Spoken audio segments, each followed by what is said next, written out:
자, 여러분, 네, 계속 이어서 하겠습니다. 자, 지금 하고 있는 게, 바로 이제 공중적격업자죠. 그래서 잘 따라오시면 되고요. 이제 하면, 다시 한번 공유해 보도록 하겠습니다. 자, 아까 이제 공중적격업자의 그 사례도 봤고, 이 152조에 대해서 이제 조문 해설도 했습니다. 그리고, 이 개정상법에서는 이제 이렇게 받겠다. 요거 이제 여러분들이 좀 잘 알아두시면 될 것 같아요. 자, 그 사례 해결은 상법의 개정으로 2010년 어떻게 됐어요? 11월 15일부터 공중적격자는 고객으로부터 임치받은 물건이 훼손되거나 멸실한 것에 대해 공중적격업자의 책임이 없음을 증명해야 함. 즉, 불가항력이 아니, 옛날에 이제 불가항력이 보시면 이제 불가항력인 경우에만 해야 되는데, 공중적격자 책임이 없음을 증명해야 된다. 그 옛날에는 오로지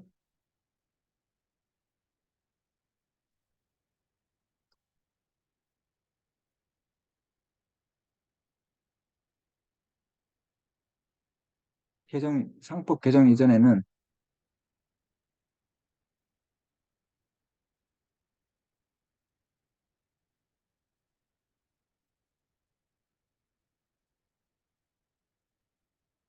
상법 개정 이전에는 오로지, 뭐가 되냐.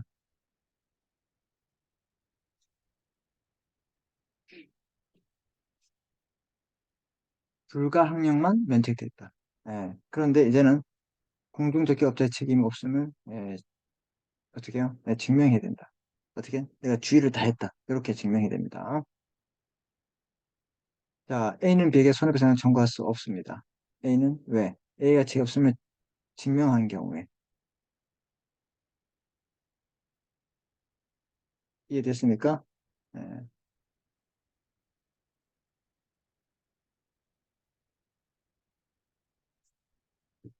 A가 책임 없음을 증명한 경우에는 청구할 수 없고 만약에 이제 주의를 잘 못했다. 그럼 어떻게 되는 거예요? 그러면 당연히 청구할 수 있겠죠. 이렇게 됩니다. 자, 그래서 이 공중적격업은요, 이제 독일 같은 경우에 예를 들어 이제 독일이 아니라 우리 부산 예를 들어서 이제 부산에서 이제 서울역에 와요. 이제 예를 들어서 이제 서울역에 와요. 그럼 이제 서울역에 도착하는 사람들이 밤 12시에 도착해요. 그럼 이 사람들이 이제 서울역에서 이제 집에 가려면 12시에 차가 탁 끊겨가지고 5시 반, 6시부터 어떻게 해요? 차가 움직인다. 그러면 여기서 잘 수가 없기 때문에 그 앞에 숙박시설을 갈 거 아니에요. 그죠? 그러면 이제 숙박시설이 한정돼 있으면 방 한 칸에 몇십 명씩 다 모여서 막 뭐 거의 잠을 자면서 자기가 가져온 물건을 지키면서 살 거 아니에요. 그랬을 때 그 짐을 잃어 먹었어요. 분실했습니다. 그러면 그 숙박업소의 주인에게 돈을 달라고 그랬을 때, 뭐 한두 명이 아니겠죠. 거기서부터 유래됐다 이 말입니다. 그래서 이 공중적계업의 이제 그 의의를 보시면 극장, 여관, 음식점 다 아시면 되죠? 극장. 이제 손님들이 왔다 갔다 할 수 있잖아요. 여관, 숙박시설, 음식점도 그렇잖아요. 그 밖에 공중이 이용할 수 있는 시설, 특히 이제 서점, 당구장, 탁구장, 놀이동산, 그럼 뭐가 있을까요? 이거 해봐봐. 볼링장, 음, 뭐 이런 것들 등에 의해서 거래를 영업하는 자를 공중적객업자라고 한다. 그럼 이 공중적객업자는 누구야? 이 사람은. 음, 당연히 이 사람 뭐가 될까요? 그렇죠. 이 사람은 음, 자기 명의로 기본 기본적 상행위 중에 어느 한 가지 이상을 하잖아요. 어, 그리고 영업성을 가지고 있기 때문에 이 사람은 누구냐? 바로 당연 상인이 돼요. 우리 몇 조? 그렇죠? 4조의 당연 상인 되는 거죠. 예. 자, 그래서 이렇게 업을 하는 사람을 우리가 공중적격자를 하고, 자, 이 공중적격자의 책임을 보십시다. 공중적격자 자기 또는 그 사용인이 이렇게 돼요. 자기뿐만 아니라 그 사용인이 고객으로부터 임치받은 물건에 대한 보관에 주의를 게을리 하지 않았으면 책임하지 않으면 주의를 기울이고 최선을 다해 당해서 책임하지 못하면 그 증명 책임이죠. 그 물건의 멸실 또는 훼손을 인한 손해배상 책임을 있다. 인지받은 경우에도 책임집니다. 어떨 때? 주의를 다 했다고 증명하지 못했을 때. 자, 그 다음에 공중적격자는 그 고객으로부터 임치받지 않는 물건에 대해서도 그 시설 내에 휴대한 물건. 그렇죠. 임치를 안 받았기 때문에 자기가 가지고 있을 거 아니야. 그지? 그러면 그 휴대한 물건에 대해서 자기 또는 그 사용인, 자기 또는 그 사용인의 가실로 인해서 멸실 훼손되었을 때 손해배상 책임이 있다 이 말입니다. 멸실 훼손. 여기서는 주의를 기울이고 최선을 다했다는 것을 증명하지 못하면 책임이 있고 가실이 있을 때 책임이 있다. 그럼 주의를 다하면 책임이 없고 가실이 없으면 책임이 없다 이 말입니다. 알았죠? 네. 근데 기존에는 뭐였어? 전부 다. 전부 다 불가항력일 때. 불가항력일 때는 책임이 있다 이렇게 돼 있어요. 음. 자, 그래서 고객의 휴대물에 대해서 휴대해서 책임이 없음을 알린 경우, 즉 게시한 경우에 공중적격자는 1항, 2항의 책임을 면치 못한다. 임치받는 물건이든 안 받은 물건이든. 그래서 개정상법전에는 공중적격자는 불가항력인 경우에만 면책됐어요. 근데 이제는 면책될 수 있는 경우가 두 가지 생겼다.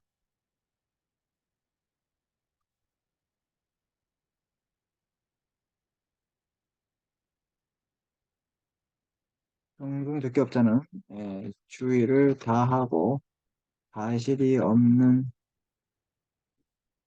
경우에는 면책된다.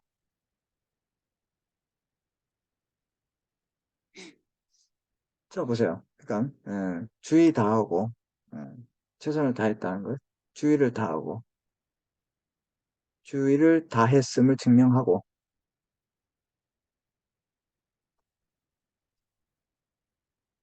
가실이 없는 경우에는 면책됩니다.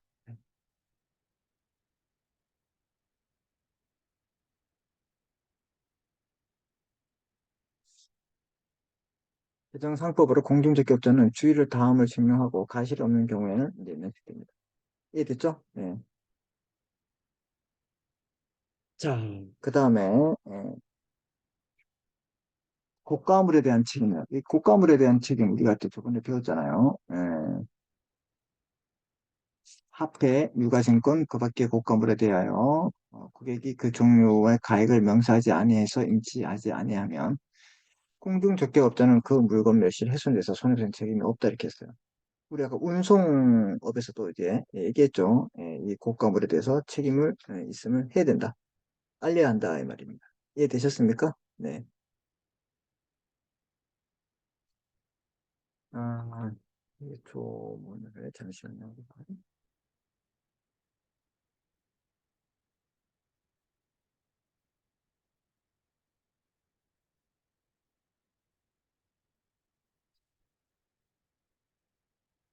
여기 보시면 이제 운송업에서 우리가 했죠? 이제 운송업에서 136조 보세요. 136조 복사를 하겠습니다.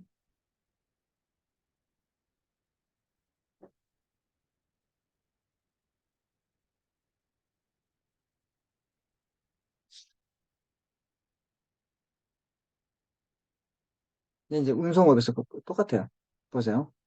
이제 공중적격에서 이제 화폐, 유가증권, 그 밖의 고가물, 화폐, 유가증권, 그 밖의 고가물에 대해서 고객이 그 종류와 가액을 명시하여 임치하지 아니하면 고객이 알려줘야 된다 이 말이야. 그리고 화폐, 유가증권, 기타 고가물에 대해서 송화인은 운송을 위탁할 때 송화인, 여기는 고객이잖아, 그지? 고객이 알려줘야 되고 여기는 송화인이 물건을 보내는 사람이 뭔지를 말해줘야 될 거 아니야. 운송을 위탁할 때 그 종류와 가액을 명시한 경우에 하나요 이렇게 돼 있죠. 하나요. 그 해야 돼. 여기는 종류와 가액을 명시하여 인지하지 아니하면 얘도 알려야 돼. 공중적격자는 그 물건의 멸실 훼손을 인한 손해배상 책임이 없다. 그럼 물건을 얘는 보세요. 그 종류와 가격을 명시한 거에 한해서 운송인이 배상 책임이 있다. 그래서 뭐 멸실을 되든 훼손이 되든 뭐 연책이 되든 뭐 다 포함시켜 있지만 그게 없어요. 멸실 훼손으로. 이해됐습니까? 네. 그래서 이 조문 창고를 하시면 그거 똑같아요. 그래서 운송업에 대해서도 이렇게 있구나. 이게 이제 운송업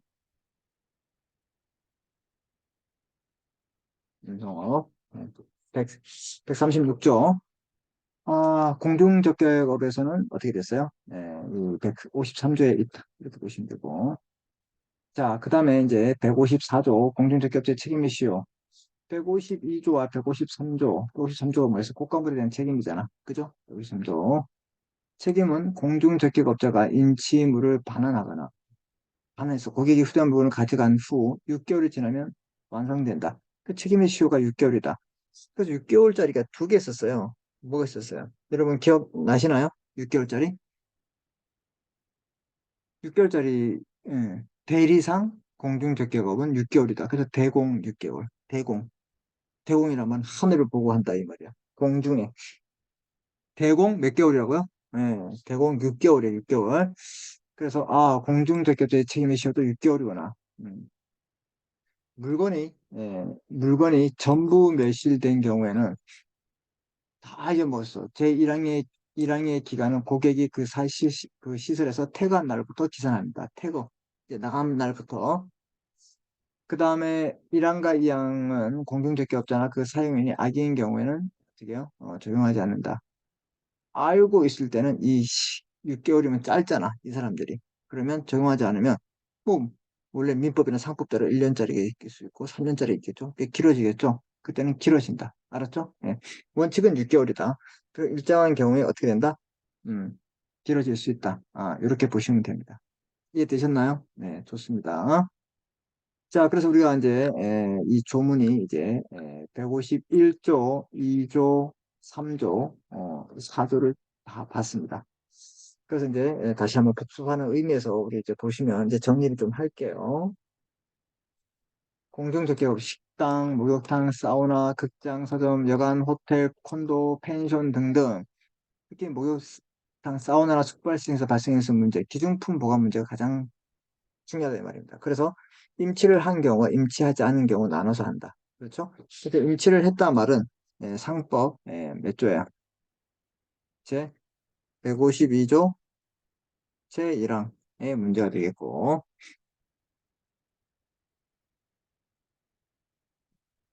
그 다음 제 152조 2항이 되겠죠. 152조 제2항 2항이 되겠죠. 그 다음 또 논점이 된다면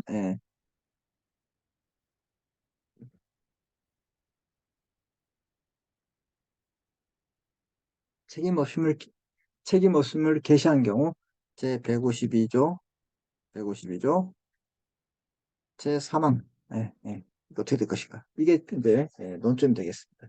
그래서 152조가 중요하다 이 말입니다. 153조는 아까 말했죠. 고가물의 책임은 가액이나 종류를 명시해야 된다. 공중적격업이란 극장, 여관, 음식점, 그 밖에 공중, 그 손님이 왔다 갔다 할 수 있는 시설에 의해서 거래를 영업하는 것을 말하고 있습니다. 151조가 하겠죠. 자, 이게 공중적격업자는 당연 상인이 되겠죠. 이 사람은 공중이 이용하는 시설에 거래를 영업하는 자로서 영업에 제공되는 시설의 소유자만을 의미하는 것이 아니고 공중적격이 운영하는 기업의 주체 상인을 말하고 있다 이 말입니다. 그래서 꼭 소유자만이 상인, 회사 같은 걸 말하고 있죠. 자, 그래서 공중적격업자는 당연 상인입니다. 그래서 아까 제가 말씀드렸죠. 사람은 당연 상인으로서 뭘 한다? 자기 명의로 기본적 상행위 중에 46조에 20조가 중에 어느 하나를 하고 있죠. 영업성을 구비하고 있으면 당연 상인이다. 이렇게 보시면 됩니다.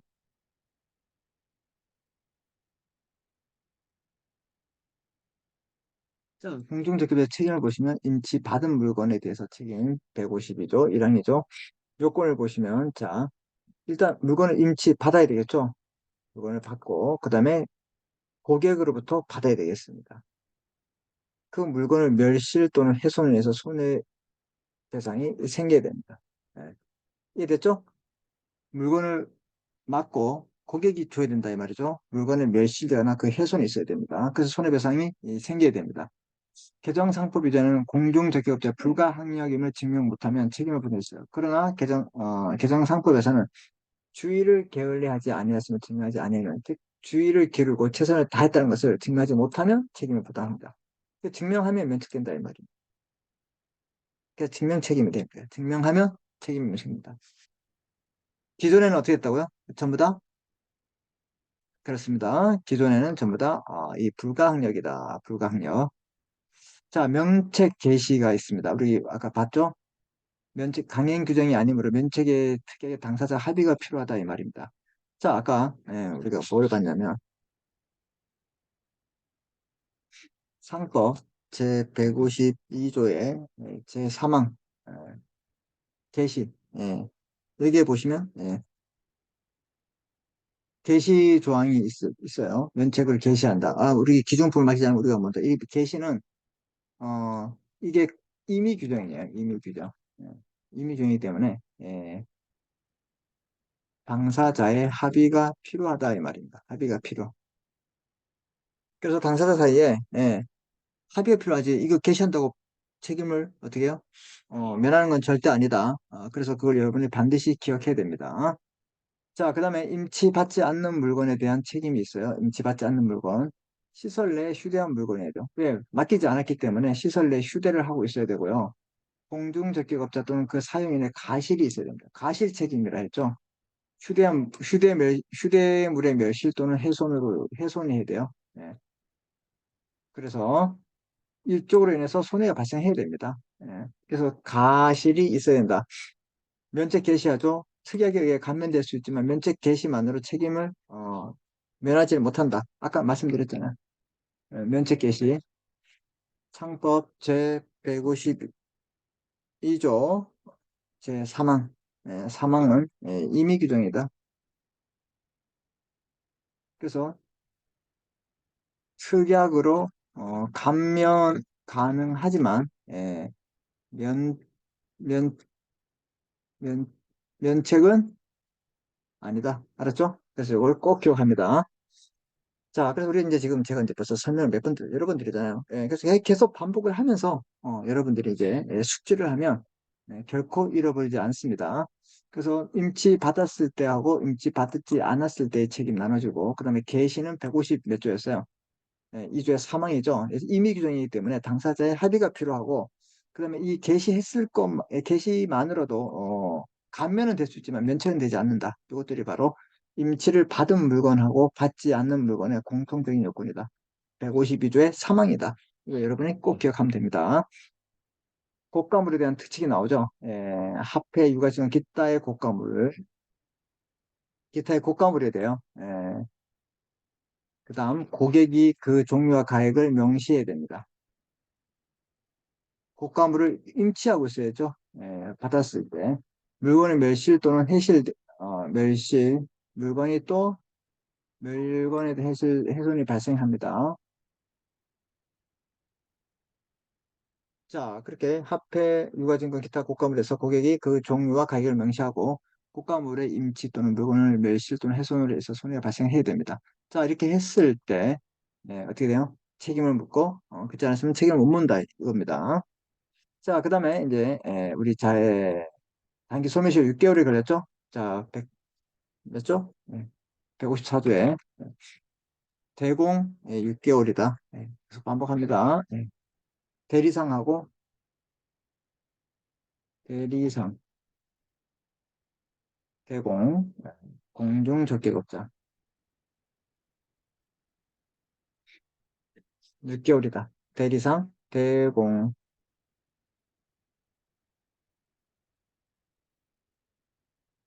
6개월, 대공 6개월. 알았죠? 대공 6개월.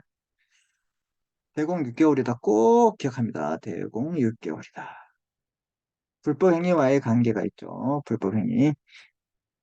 자, 공중적격업자는 그 자신뿐만 아니라 그 사용인의 고의 또는 가실에 서 고객이 임차한 물건이나 고객의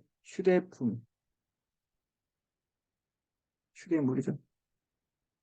휴대물이 멸실 훼손된 경우 공중적격업자는 계약상 책임을 해야 되나 불법행위 책임을 부담하는지 문제됩니다. 이에 대해서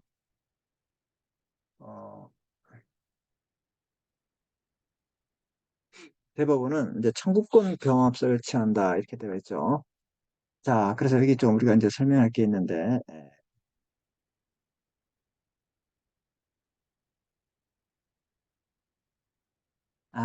이걸 또 이렇게 설명할게요. 불법행위와의 관계가 뭐냐면, 음,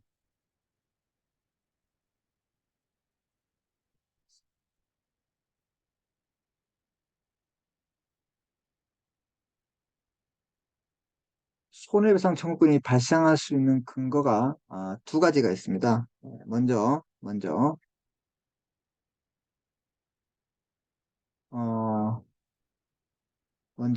어, 계약, 계약, 계약이란 말은 법률 행위에 의해서 발생합니다. 계약에 의해서 발생합니다.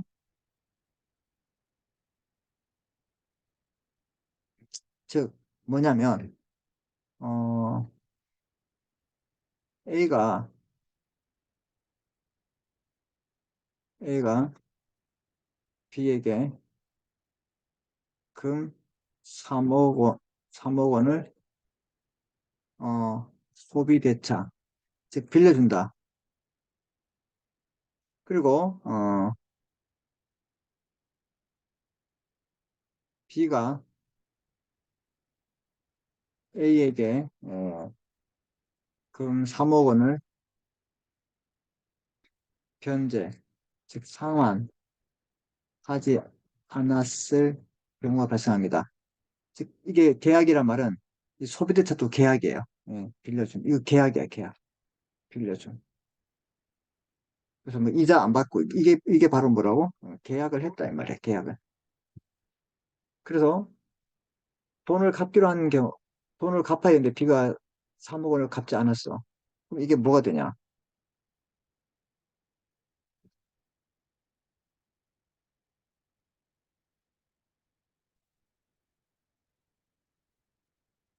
B는 채무 불이행이 돼요.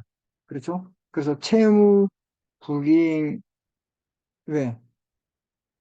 채무 불이행 중에서 뭐 있냐면 이 커플 시기가 지났어. 이행 지체, 이행 불능, 불완전한 이행 지체가 돼요. 갚아야 되는데 안 갚았어. B는 채무 불이행에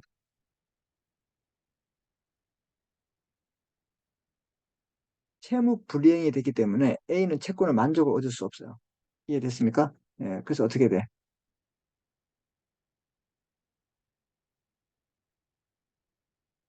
A는 지연 배상을 부담합니다. 그래서 이런 지연 배상이 손해배상 청구권이 됩니다. 이렇게 생기는 거야. 이해됐어? 두 번째, 불법행위 또는 법률 행위가 아니라 법률 행위는 계약이라 생각하면 돼요.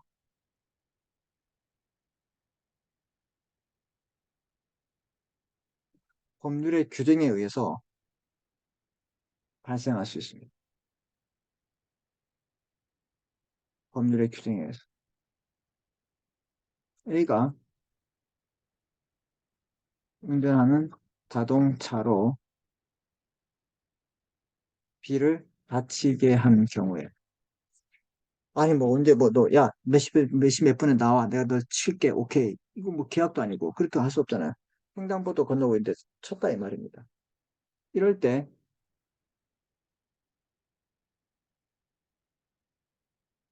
A는 B에게 뭐 치료비 등 손해배상을 부담합니다. 이해됐어요? 그래서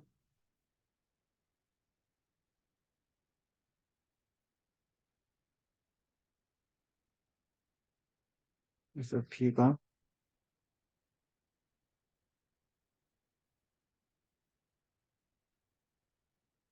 여기서 또 이제 B가 아니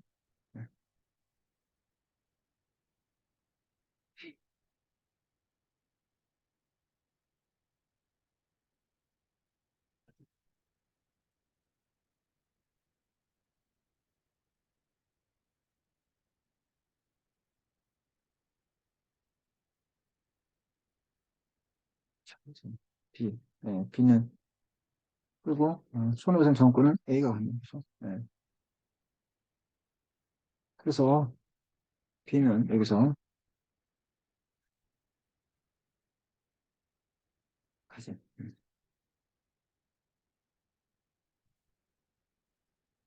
자, 여러분 보세요. 자, 그래서 이제 불법행위와 관계는 공중접객업자가 그 사용인이 고의 또는 가시로 국익이 임치한 물건이나 휴대의 물건에 대해서 훼손했어요. 공중접객은 계약상 책임을 부담하냐? 이렇게 맡겼기 때문에, 또 맡기 아니 두고 자기 손님이 왔기 때문에 계약을 했잖아. 투숙하는 계약. 그 계약 때문에 어떻게 배상을 해야 되냐? 그럼 계약은 채무 불이행이 되는 거잖아요. 아니면 불법행위란 말은 사고가 봤기 때문에 거기에 사고에 대해서 내가 돈을 주는 거냐. 이렇게 법률의 규정에 의해서 그게 문제가 된다 이 말입니다. 이해됐습니까? 그래서 여기는 우리 판례가 청구권 경합서를 취한다 이렇게 했어요. 그럼 손해배상 청구권이 발생하는 근거는 이렇게 1번 법률 행위에 의해서 이렇게 발생할 수 있죠. 그죠? 네, 제가 말씀드린 이렇게 해서 요거는 이제 우리가 이제 예를 들어서 이런 거는 이제 민법 제 390조에 따라서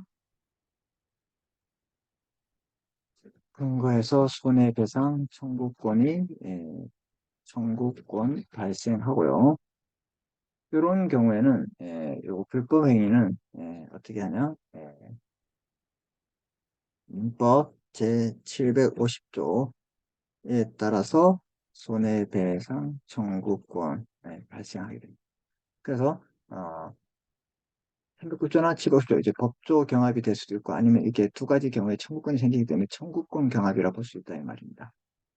그래서 어쨌거나 이제 계약상 책임이든 이렇게 되든 청구권이 발생하기 때문에 청구권 경합설로 보는 게 우리 바로 법원의 입장이다. 청구권이 경합한다. 이렇게 여러분이 공부하시면 될 것 같아요.